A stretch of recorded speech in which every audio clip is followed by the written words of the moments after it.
안녕하세요. 더블베이시스 왕주철입니다. 오늘부터 더블베이스 강의가 시작되는데요.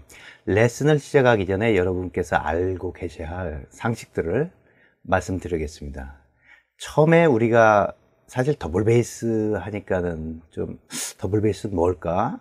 콘트라베이스는 뭐고? 이럴 수가 있어요. 우리나라에서는 콘트라베이스란 말이 오히려 더 유행이 됐는데요. 제가 교본에도 말씀드렸는데 더블 베이스나 콘트라베이스, 콘트라바스 뭐 같은 악기를 칭하는 말이거든요. 그렇지만은 나라별로 이렇게 돌아보면요, 뭐 독일 말에는 콘트라바스, 영어에는 더블 베이스, 뭐 콘트라바세, 뭐 이런 식으로 이탈리아나 프랑스나 사실 콘트라베이스란 말은 영어잖아요. 근데 그 의미에 대해서 좀 잠깐만 설명드릴게요. 콘트라란 말, C로 하는 거, CONTRA, 이걸 라틴어로서 뭐랄까 against, 반대하여 이런 뜻이거든요. 그러니까 옛날에 작곡자들이나 현악기 주자를, 작곡자들이 곡을 쓸 때 현악기 주자를 보면서 베이스보단 더 낮은 베이스에서 콘트라 베이스 이렇게 얘기가 된 거예요. 그래서 뉴 하버드 뮤직 딕셔너리, 음악 대사전 같은 데 보면 첫 번째를 보면은 더블 베이스에 대해서 악기 이름을 나왔지 콘트라베이스는 두 번째 선택이거든요. 그러니까 사실은 콘트라베이스가 우리가 악기 이름이라기보다도 베이스보단 더 낮은 음을 내는 파트, 이 정도지 진짜 이름은 어느 나라에도 없잖아요. 근데 우리가 일단 콘트라베이스로 많이 알고 계신 건데 뭐 요즘은 콘트라바스, 더블베이스 협회도 그런 식으로 나가고 영어권에서는 더블베이스 하는데 괜찮아요. 파고시라나 바스니라나, 파고시란 말은 뭐 독일 말이고 두 개의 단어를 쓰는데요. 그렇지만 우리가 이제 악기의 역사는 잠깐 알고 가면 좋을 것 같아요. 이 더블 베이스처럼 특이한 악기가 또 없어요. 우리가 역사적으로 보면은, 문서적으로 보면 한 1490년대쯤 해가지고 이런 악기에 대해서, 그러니까 사람만큼 큰 악기 이런 얘기가 나왔는데요. 그때 시대에 있었다 사라진 악기들이 되게 많이 있어요. 그게 한 1700년대까지요. 중반까지. 근데 더블 베이스 1400년대, 1500년대, 1600년대 기악곡이 완성되기 전까지는 성악곡에서 더블 베이스는 바스 컨티뉴 이렇게 저음을 길게 내는 저음으로써 가령 노래를 할 때 그냥 특별한 음을, 그렇지 않으면 노래 반주로서 이렇게 하는 경우가 참 많았어요. 그러던 것이 1700년대 기악곡의 활성화로 해서 시작은 하이든, 교향곡의 아버지 하이든이 되겠죠. 거기 그때부터 해가지고 하이든의 교향곡, 많은 교향곡을 보면서 100여 개의 교향곡을 보면서도 명칭이 몇 번 바뀔 정도로 베이스가 이름을 찾기는 좀 나중의 일이거든요. 그 전까지는 이름도 다양하지만 또 악기 사이즈가 특이했어요. 그 사이즈는 그 나라마다도 달랐고 지역마다 또 필요에 따라서, 가령 맥주바 같은 데서, 독일 같은 데는 또 사용하는 조그마한 악기들이 있었고 또 좀 큰 그룹에서는 더 큰 악기들도 있고 그랬거든요. 근데 그런 역사적 흐름에서 1750년대쯤 해가지고 50년대 60년대 해가지고 비엔나를 중심으로 해가지고 저기 더블 베이스가 상당히 파퓰러해졌는데, 그때 당시 한 28개 협주곡까지, 지금까지 더블 베이스 통틀어가지고 그렇게 많은 협주곡이 있는 건 아닌데 그때 정말 많은 곡들이 작곡됐습니다. 그때 이제 비엔나의 특징적인 더블 베이스는 또 지판에 지금 아무것도 없죠. 근데 그때는 기타처럼 프렛이라는 음과 음 사이에 마디가 있는 악기들도 좀 있었고, 전부는 아니죠. 현이 4개나 5개인데 튜닝이 지금 4도 튜닝인데 그때 3도 튜닝으로 해가지고 만약 들으면은 이렇게 화음이 쉽게 단지 이렇게 누르기만 해도 화음이 나왔던 아주 특이했었어요. 그래서 많은 작곡가들이 더블 베이스를 위해서 곡을 썼고 또 연주가 되었었거든요.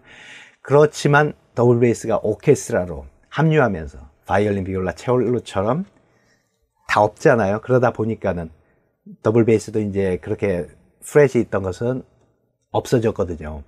그 이유 중에 하나는 뭐 여러 가지가 있겠지만 이제 소리가, 음색이 또 다르고 또 음정 변화를 못 시키고 그러던 것이 1800년대쯤 보면 이탈리아에서는 또 사면악기가 5도 튜닝해가지고 3연악기가 또 많이 유행됐었어요.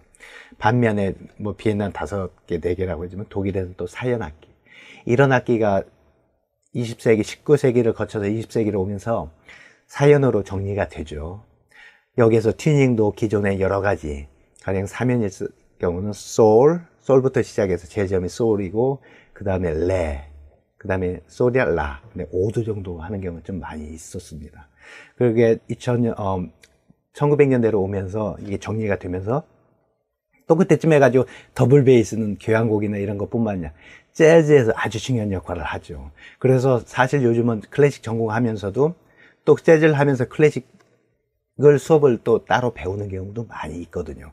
왜 그러냐 하면 아무래도 전통을 알고서 재즈로 가는 경우가 순서이다 보니까 미국에서 유명한 노스 텍사스, 유니버시티 오브 노스 텍사스는 재즈 수업을 하는 학생들에게 의무적으로 클래식 수업을 듣게 만들기도 하거든요. 모든 학교가 그렇지는 않지만은 활스기란 것도 피치카토처럼 재즈에 응용을 하면 아주 좋은 역할이 있었어요.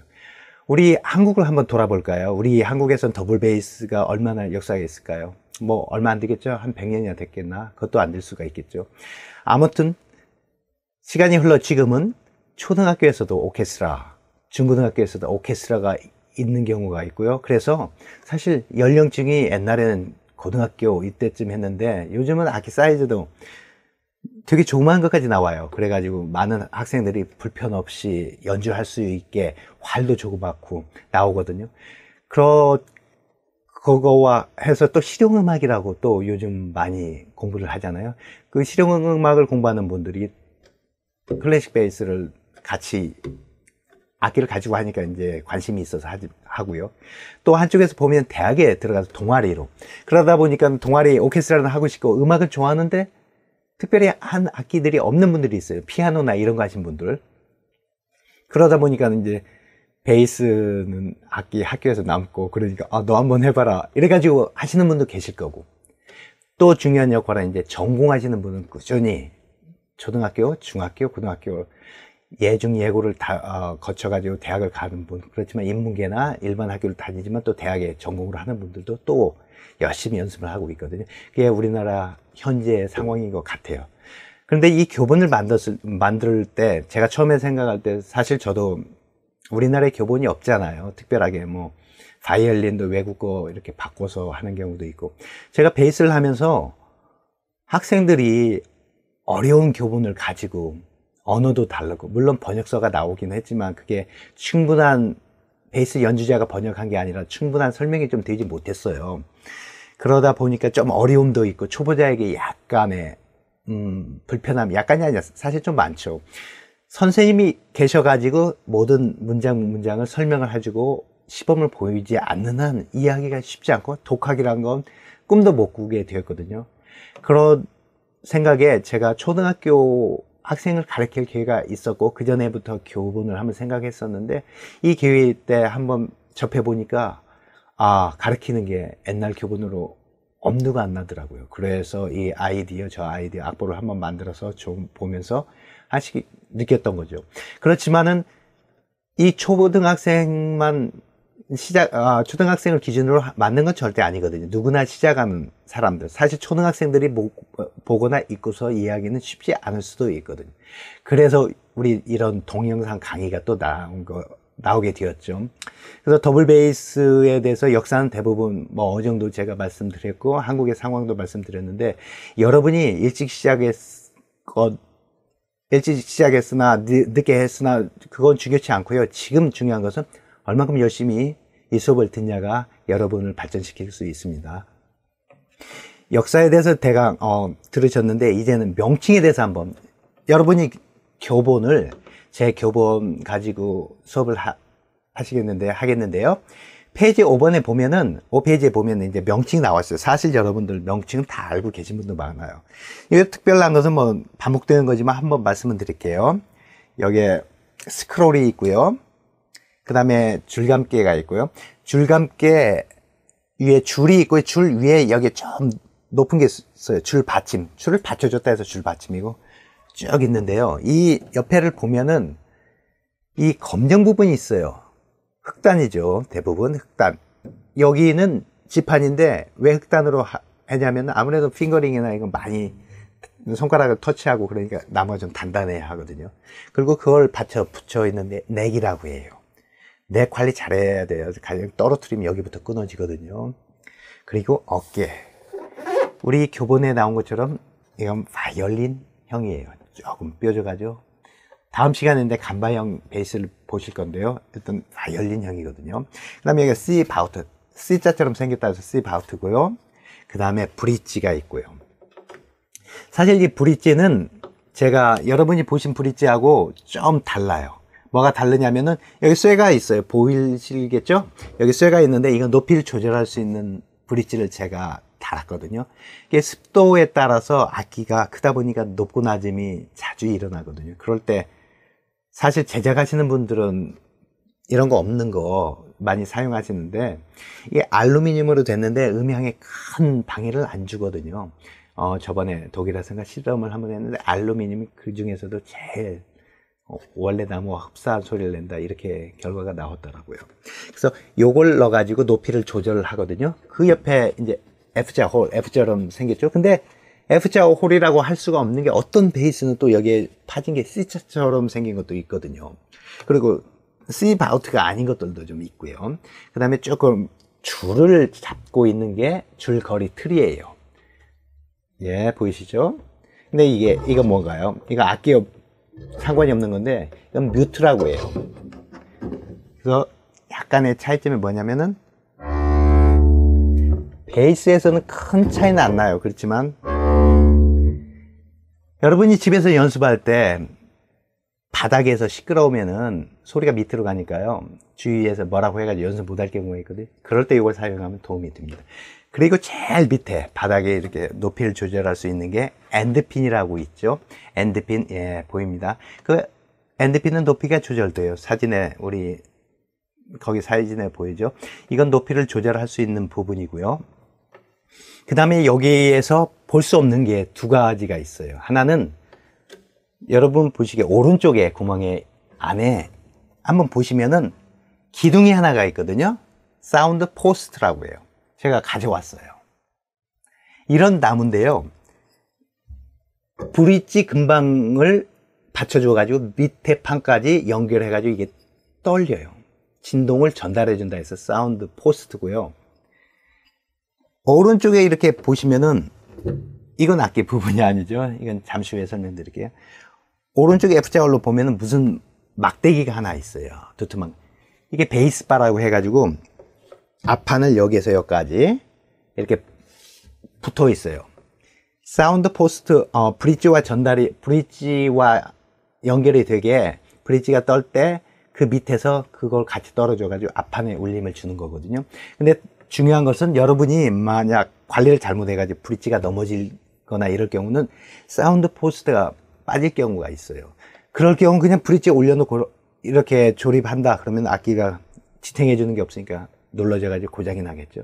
아주 큰 고장이 날 겁니다. 그러니까 만약 브릿지가 떨어졌다면 사운드 포스트가 안에 있나, 이런 막대기가 안에 있나, 그것도 서 있는지 둥글어 다니는지. 만약 둥글어 다닌다면은 악기사까지 옮겨야겠죠. 줄을 올리지 마시고요. 그리고 이게 뭐냐 하면은요, 댐피트, 그러니까 습도를 조절하는데요. 여기 전자 기능이 있어서 습도 조절, 그건 아니에요. 우리나라 날씨에 여름에는 장마가 오잖아요. 장마 때는 습기가 많으니까 70%, 80%까지 오거든요. 악기는 한 50%가 좋다고 해요. 좀 많으면 60%까지 하겠죠. 이런 걸 한두 개 사셔가지고 그냥 넣으시면 여름에 많이 도움이 돼요. 반면에 겨울에는 또 보일러를 떼거나 좀 난방시설을 하잖아요. 그러면 악기가 말라요. 악기가 마르면은 또 깨지는 수가 있거든요. 그럴 경우는 물에다 담궈 두어가지고 한 10분 정도 담궈 놓은 다음에 좀 짜세요. 물기가 안 떨어지게 한 다음에 이렇게 F자 홀에다가 이렇게 집어넣어 놓는 겁니다. 이렇게 함으로써 습도를 조절을 할 수 있습니다. 예, 이제 악기 관리에 대해서 말씀드리겠습니다. 악기가 워낙 비싸요. 그 말은 뭐 비교하면 다른 현악기 바이올린 같은 경우 요즘 뭐 제일 싼 거와 더블 베이스 제일 싼 거면 더블 베이스가 몇 배 비쌉니다. 그래서 초급자라 하지만 일단 들어가야 할 비용이 있거든요. 그것도 관리를 못 해가지고 그런 돈을 또 들어간다면 얼마나 마음 아픈 일이겠어요. 그래서 여러분에게 악기 시작하기 전부터 관리에 대해서 말씀을 드릴게요. 운반하실 때 활을 잡고 이렇게 안고 가시거든요. 이거 위험하거든요. 이거 이렇게 하다가 돌다가 옆에 문 같은 거나 벽에 걸릴 수도 있고, 또 이렇게 한다고 하면은 반경이 길잖아요. 그래서 또 위험하거든요. 그래서 저는 여러분에게 활을 안에다 넣으라고, 이 선이 좀 간격이 넓거든요. 이 선 안에다 그냥 넣으라는 것도 권장하고 싶어요. 이렇게 해가지고 들고 갈 경우 좀 나아요. 근데 사실 악기가 좀 싸구려라면은, 참 악기를 싸다고 하면 참 제작하신 분들이 섭섭하겠지만, 싸다고 이렇게 집어넣잖아요. 나무는 참 이 건조되고 약해요. 사실 강한 게 아니거든요. 흠집이 나고 재생이 안 되잖아요. 그렇기 때문에 악기 관리를 잘 하신다면 이런 데 넣지 않는 게 좋습니다. 그리고 운반하실 때는 꼭 엔드핀을 안에까지 쏙 집어넣으세요. 만약 엔드핀이 있다면은 걸어가다, 우리나라는 문마다 문턱이 좀 많아요. 걸어가다 그냥 딱 걸리면 앞으로 넘어져요. 안고 넘어지면 엄청난 비극을 초래하겠죠. 그리고 문이 있을 때는 항상 시바우트를 잡고 가시면서 문은 누구 보고 열어달라고 하세요. 지나가면서 잠깐 죄송합니다만 문 좀 잡아주세요. 그렇지 않으면은 의자를, 악기를 땅에다 놓고 의자를 가지고 문을 고정시킨 다음에 악기를 가지고 나가세요. 그렇지 않으면은 이렇게 돌다가 잠시 방심으로 이런데 악기가 찍히거든요. 그러면 금방금방 나무 조각이라 파여요. 또 이게 무겁다고 악기를 이렇게 바닥에 끌고 다니지 마세요. 특히 여학생들, 또 초등학생들, 중학생들 악기 조심히 다뤄야 돼요. 학교 것이라도 조심히 다뤄야지, 자기 것처럼 관리해야지. 이거 한번 고장 나면은 언제 또 차에다 싣고 가겠어요. 그러니까 관리 정말 잘 해주시고요. 말씀드렸죠. 습기 조절도 중요하다. 근데 집 안에 둘 때 햇빛 쨍쨍한 데다가 악기 멋있게 빛나게 둬봐요. 어떻게 되겠어요? 나무는 빛을 받으면 변형이 와요. 뒤틀리죠. 악기 금방 망가집니다. 예, 처음부터 또 조율하는 법. 더 중요한 것은 각 악기의 높이가 어떤가를 아셔야 돼요. 신기하니까 장난하고 이러다 보면 음을 한번 잃어버리거든요. 튜너가 없으시면 안 돼. 그래서 안 되거든요.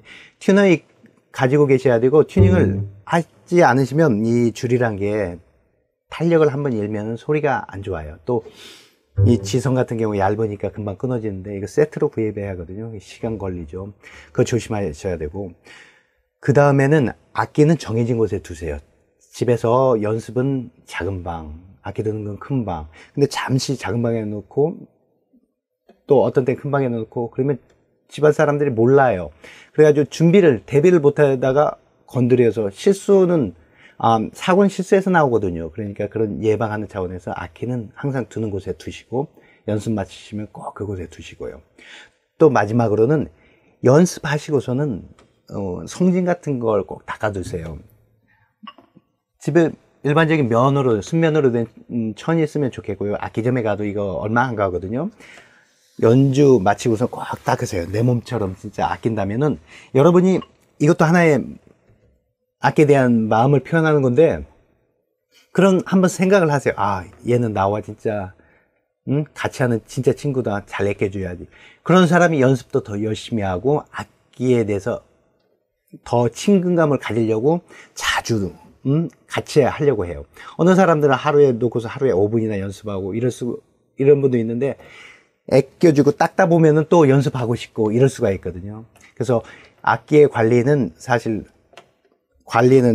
연주보다도 관리를 먼저 알고서 연주하는 거, 관리를 시작하다 보면 연주하는 마음까지도 생길 수 있다 생각합니다. 이번 시간에 우리가 더블 베이스의 이름, 또 역사, 또 각 부분별 명칭, 그리고 마지막으로 악기 관리에 대해 요령을 같이 공부해 봤습니다. 다음 시간에는 활에 대해서 공부하겠습니다.